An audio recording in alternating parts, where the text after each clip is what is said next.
Week's Parashat, where Yitro makes the following declaration when he decides that he's going to become part of the Jewish nation. Ata yadati ki gadol Adonai mikol ha'elohim ki badavar asher zadu aleihim. Ata yadati, now I know that the Eternal One, that Hashem, is greater than all other gods, because it was in the very thing that they had conspired that happened to them, that Hashem brought upon them. So Chazal explained they wanted to kill the Jewish babies by throwing them into the water, and HaKadosh Baruch Hu decided to destroy their entire culture that was complicit with this attempt at ethnic cleansing. He punishes them the same way. Okay, salt water for sweet water, but at the end of the day, it was the punishment was divine poetic justice. So Chazal said, how could Yitro make such a declaration? How could you make the following comment? I know that this is better than anything else in the same category, or anything even comparable, right? Sans pareil. Well, it must be that Yitro can speak with such authority because he himself had studied and had worshipped every other possible deity that was known to man at the time, which is impressive, right? We just came off the heels of Baal Zavuv. If it's the same thing as the regular Baal, typically when we refer to Baal, we're referring to Baal Peor. So we have, Baal just means the master of something or the lord of something. So people worship some very wacky things, right? Today they worship celebrities, who are probably the most ridiculous thing a person could possibly think of worshiping. But you find that people worship Baal Peor was a deity. They would take these statues and they would literally defecate in front of them. Like, people defecate, except not in the bathroom. And that was considered a form of worship.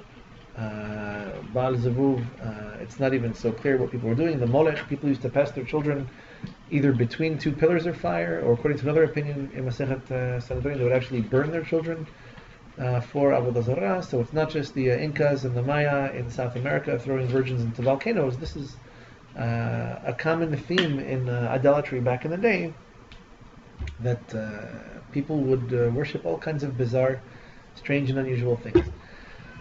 Is this a praise of Yitro, that he tried everything else failed, and then it's like he had no choice but by way of process of elimination to come to the conclusion that Hashem is the only true God?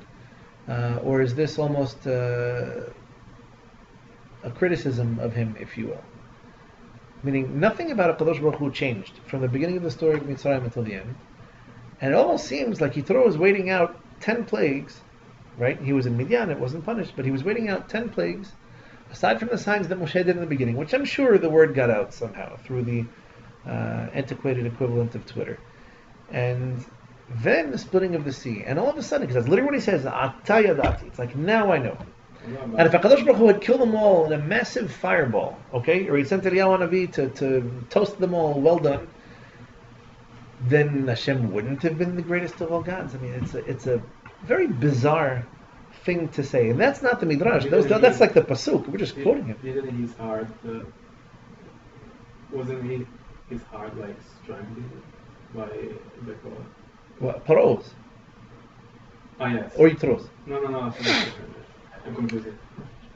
It's, well, right. So the way Yitro understands it is that HaKadosh Baruch Hu could have killed Paro in any way he wanted to, or he could have killed the Egyptians however he wanted to. But that he waited for this moment of like perfect midah keneged midah, and that Paro's heart was hardened, so he would come to this point that he lets them go and then he runs after them, and the whole thing was one big plot. That's what he sees. That's what he sees. He says, okay, the makot, the plagues, fine, it happened once, it happened twice, it happened 10 times, it's getting weird. And then, all of a sudden the way it works, that they leave and they come back and Paro kicks them out, but he wants them back, and they're turning around, and all of a sudden just the whole thing comes to this climax where, boom, in a second, the right people are on the other side of the sea, the wrong people drown in it.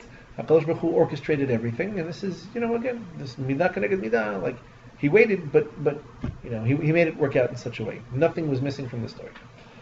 So, I mentioned this briefly in passing. We spoke about Shlomo HaMelech having married the daughters of all of the kings of the world around him. For the benefit of those who weren't here, I'm not saying it was a good idea, I'm just saying that it happened. But we mentioned about Shlomo then that there's something to be said for this desire to connect, right? To connect to different aspects, different facets. It involves a degree of, let's call it sophistication, right? Where you understand that no two people are the same. You understand that there is godliness reflected in everything and reflected everywhere. And so you want to find these manifestations and you want to bring them together. You want to forge something out of these different aspects. Zohar Kadosh uses metaphors such as a prism or a multifaceted diamond. Something that you can only see one face at a time, but you realize that the beauty of the thing is that it's composed of different facets. They're all equal in importance, and they all create this one greater thing. We also mentioned at that particular time that there aren't too many individuals about whom such midrashim, such teachings are told, and that Rahav happens to be one of them. Where Rahav, given her line of work and the economic pressures that were, the Gemara tells us that she makes the following statement. Kama ruach beish, right? No, like spirit hasn't been awakened in any man since Am Yisrael left Egypt, since the sea was split. Which, fascinatingly enough, is the exact same impetus, if you will, for her conversion. So it could be in her case it happened 40 years later, but what she's talking about, what she's referring back to, is Kriyat Yam. This was phenomenal. How phenomenal was it? She tells Yehoshua, it's been 40 years that I've been out of work. Because everyone who lives anywhere near here is so petrified of the Jewish nation that the men are incapable of employing my services. You want to get technical, maybe even her services wouldn't help. I don't know, not for us now. But at the end of the day, Chazal said, how would she know that no man was capable of copulating with a woman? So the expression is, there wasn't an ambassador or a dignitary in the entire world that hadn't been with this woman. In other words, she had been with everyone. She had expressed herself this way, if you will, with just about everyone from every nation known to man at the time, which is interesting. So here's Yitro. That's that much. Comparing the two stories, I don't know that he has that much more to be proud of, but he had worshipped all of the other deities in the world before he comes to the conclusion that HaKadosh Baruch Hu is the King of Kings. And Rahav, who had experienced just about, well, let's say at least a representative of every nation in the world at the time, and she ends up, by the way, marrying whom? Yehoshua, who is according to the Arizal, probably the third greatest prophet the Jewish nation had. After Moshe and Aharon, Yehoshua would rank number 3, after him Shemuel, and then some of the later prophets. So the process is almost parallel. I acknowledge that their respective professions were a little bit different, but the process itself is very fascinating. In other words, they experience everything, or at least a sample of everything that there is out there. No, Rahav. Yeah. Right. So Rahav, she. Yeah, I'm comparing Rahav to Yitro. So she has a certain exposure. She has a certain sampling of all the nations known to man at the time, and Kriyat Yam Suf is the beginning of this epiphany that she has. She realizes some kind of a vision. There's something really weird going on. There's something strange. I have to look into it. And ultimately, she comes to this conclusion. Not only does she convert, she marries the greatest Navi alive at the time, the leader of the Jewish nation. This is Yehoshua. Incidentally, Yirmiyah Navi is ultimately a descendant of hers through a great-great-great-granddaughter. Well, Yehoshua crosses the Jordan River 40 years after Kriyat Yam Suf, so almost on the button, 40 years. She must have started her career relatively young. I don't know. Right. There was a 40-year gap in between. So, that or she was an ardent traveler. I don't know. So the process is very interesting and very similar. In the case of Shlomo, it's a little bit different in the sense that he already is the king of the nation. He himself is also a prophet. But he connects with this multifaceted diversity, if you will, of different cultures in his own way. But the verse that you quoted, Rabbi, Uh-huh. from the Midrash, it talks about "Tayadati ki kedaradami por Elohim," and then the fact that Kiva Devarosh Zardu alayhim. "Vadavar shezdu." Oh, there's a machloket about if it was talking about Amalek, or if it was Melchemet Amalek, or if it was talking about Karatim Suf. Right, but it seems like the first. I mean, two different opinions in the Midrash. One holds that it was Karatim Suf, one holds that it was the war of Amalek that happened right afterwards because he was, in other words, it wasn't so impressive that all these miracles were happening for them and that they listen and they believe in Hashem, but that there was a test of their emunah afterwards and they could have given it all up, and even this doesn't break them. Like, that was the most impressive thing to me. The only problem with that Midrash, which is challenged by the opposing opinion, is Kiva Devar Shirozadu Alehem. Who's he talking about? Yeah, but Where's the midah keneged midah in Melchemet Amalek? Because they attacked us and we Right. defeated them. I mean, that doesn't make as much sense. So, but then how do you? So we are learning from this that he tried all of them, all the other kind of. Well, Chazal pointed specifically, Ki gadol Hashem mikol ha'elohim, as if to say, he's saying that Hashem is greater than all the other gods from a point of knowledge and familiarity. Like, I know all the other gods, and trust me, this one is the best. Because you can also say when it says "Atayadati," you can link that to the end of the verse when it says "Ki v'adavar shezadu alehem." So he's almost saying, now I know that he is the best, quote unquote, because From all other gods. because he does the midah keneged midah, wherever you link it to. So it's almost like even if he hasn't studied the other God, I see that he does midah keneged midah, so that's for me. That's why he is the God. So Right. you can link the first The part Midrash, to if you will, the Midrash focuses more on Mikol Ha'Elohim than it does on Kiva Devar Shirozadu. but the second part to me is almost more relevant because it's I think that the most convincing aspect of it was the midah keneged midah. In other words, Right. that you should do something, that you should merit something, you deserve something, you win a war, you lose a war, plagues come and go, but that HaKadosh Baruch Hu, as promised, and just like we were prophesying, Yosef kept on saying, right? He repeats it twice, and Yaakov says it again at the end of Parashat Yitro. Yosef says it to his brothers before he passes away. Hashem is going to revisit you. Hashem is going to save you. Hashem is going to save you. Hashem is going to save you. And so everything that Abraham prophesied about, which he must have been familiar with, Abraham was a very prominent man in his time, that his descendants were going to be slaves in Egypt, and they're going to leave with great wealth after being oppressed and enslaved, and the things that were like too far to predict. How could anyone have made such a prediction? And then all Hashem told Abraham was that he was going to punish the nation that enslaves them.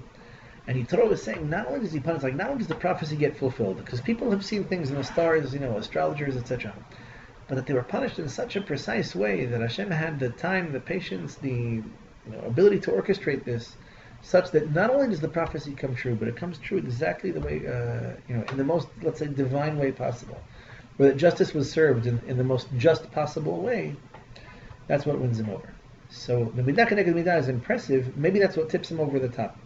But at the end of the day, Chazal put it to the comparison to the other gods, as if to say, coming from a man, let's say this in a favorable way, coming from someone who is familiar with all the other religions, this is his seal of approval. That's him saying, nothing I've ever heard or learned in any other religion amounts to this, or compares to this.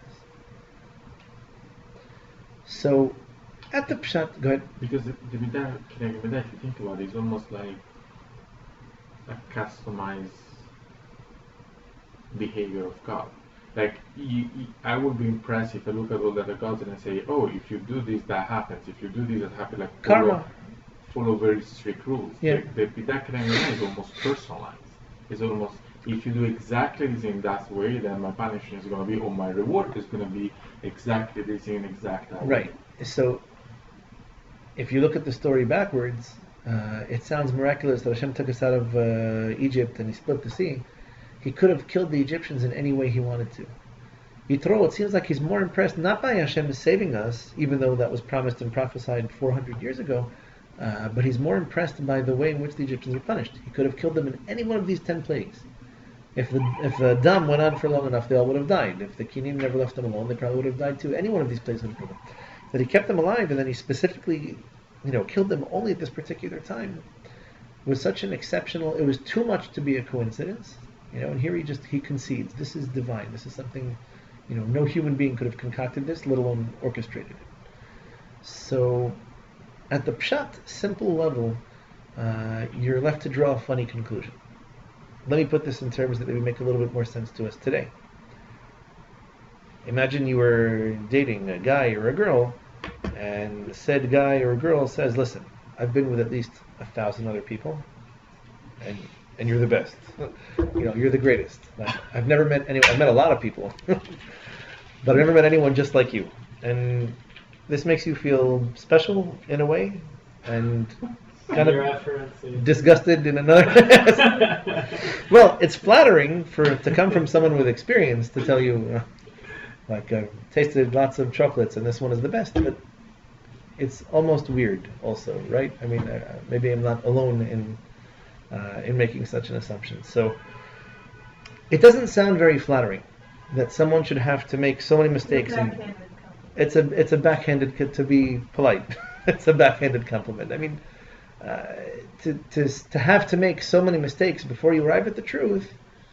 Okay, mistakes happen once, twice. Sounds like a Seinfeld episode. Sounds like a Seinfeld episode. So, it's not flattering to the individual in question. It doesn't flatter their intelligence. It doesn't flatter their self-control or their restraint, etc.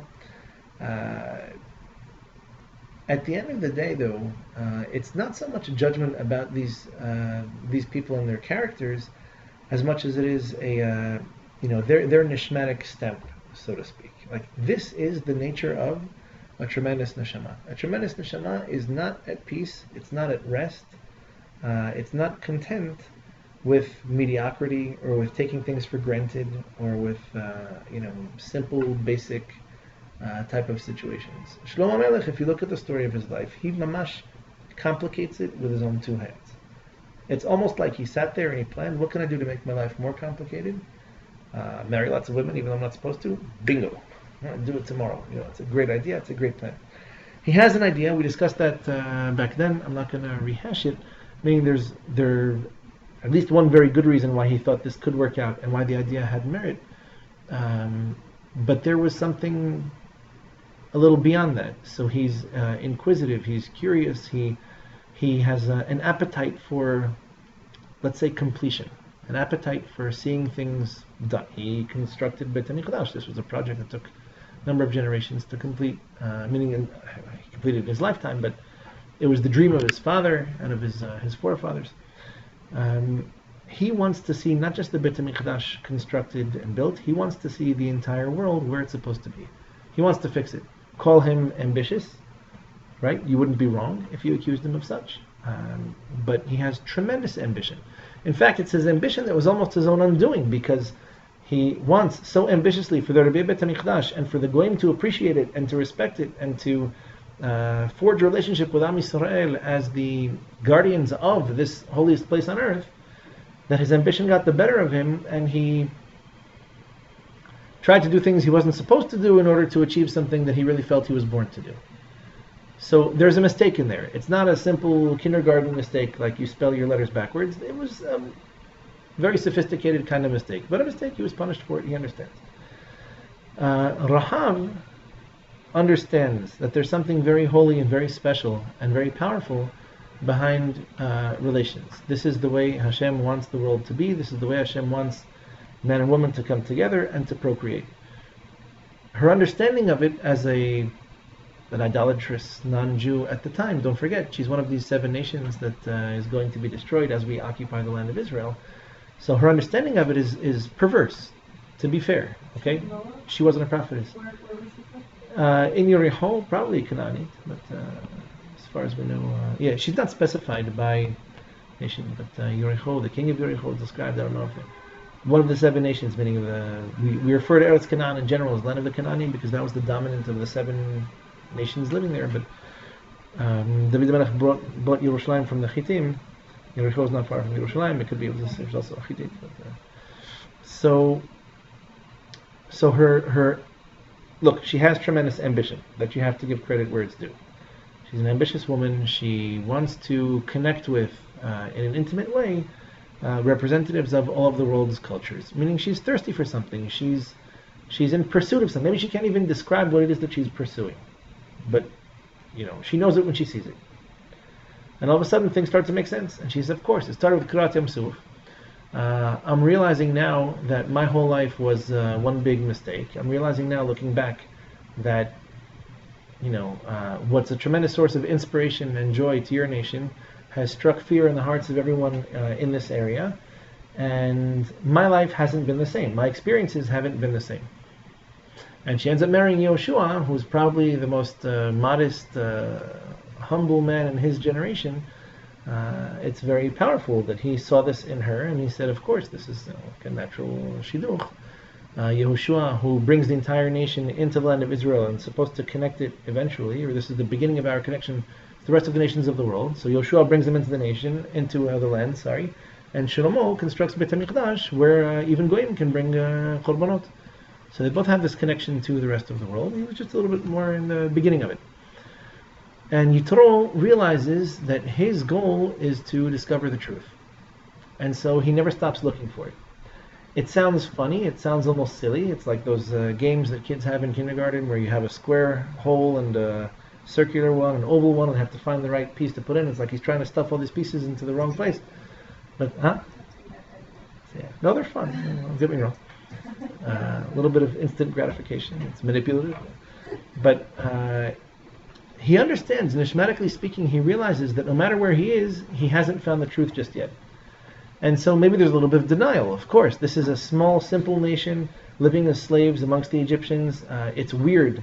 And even they, by the way, were not that tight with their religion. You'll remember this, right? If optimistically speaking, 80% of the nation died in Makat Choshech, and the nation was still very assimilated into Egyptian culture. How assimilated were they? Well, 50 days later, they're still worshipping golden calves. So it's not like everyone in the nation really appreciated or understood this. And Yitro has a much deeper understanding of it, of course. Sure, there are Amei Haaretz, there are people who are assimilated, but the concept, the depth of this truth is phenomenal. So no matter where he went, he wasn't happy, right? Going back to the shidduch example, so getting someone who's been with 1,000 people, oh, you know what, I think you're really great. If this individual, like Rahab, can look back and say, it was all a terrible mistake, this is no way to discover the truth, that's like driving a car and bumping into things until you find what you're looking for, not a way to be. If you can acknowledge, if you can recognize this was a mistake, but at the same time say, I was just so desperately looking for something and I had no idea what it was, and now I found it, okay, that's a little bit less of a backhanded compliment. In the case of Yitro, we're not making fun of him for having tried or investigated or studied different things. It's just that his neshama was such that it couldn't be at peace until he found the truth, and until he was exposed to it, what do you expect him to do? He didn't prophesy it. And all of a sudden, once he hits it, boom, he doesn't look back. This is it. This is tremendous. This is phenomenal. An entire nation saved from an entire other nation, most powerful nation in the world, lost to the weakest nation in the world, and it was too much to be a coincidence. And he becomes, the archetype for all future converts. It's a very impressive position to hold. Don't forget that his daughter married Moshe. It wasn't like an accident.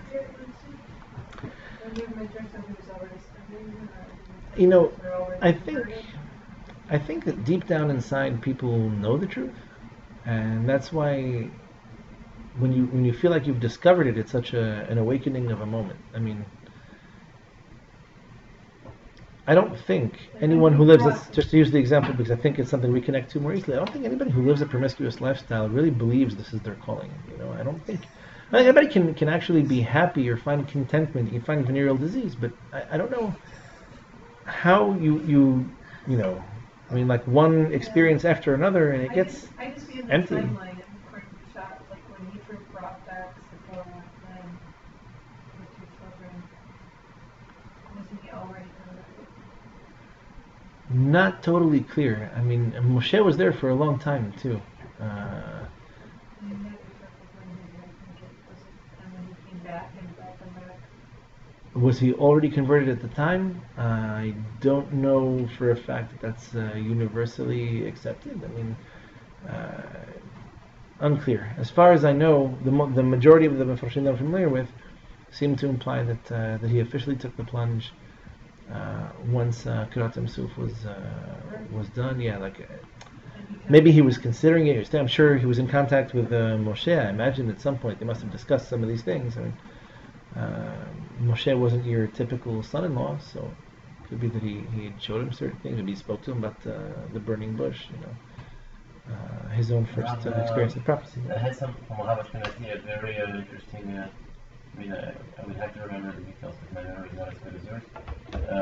About how Moshe, when he went to Midian, he specifically was looking for Yitro because he knew he was not perfectly on the right way, but he was going there, and so he wanted to. He thought that at this point he would have to start another nation from them, and that's not what Hashem told him afterwards. That's interesting. So Yitro appears in the Midrash, very interesting Midrash, where Paro has three advisors.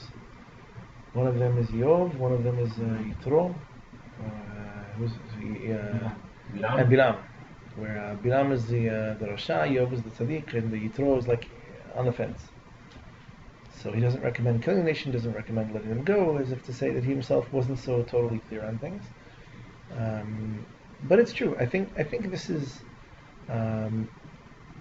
it's part of what drives people. In other words, the motor that pushes someone to do things like this, just to use our example of promiscuity, is that you realize there's a void, you realize there's a vacuum, you realize that there's something that you're missing, and you kind of know at least one aspect of it. It's just that you put the cart before the horse, and instead of actually looking for nishmatic fulfillment and nishmatic contact, intimate conversation, sharing certain things in common, you're just looking for it the wrong way. But what pushes you to keep on going is that deep down inside, you know that that's not it.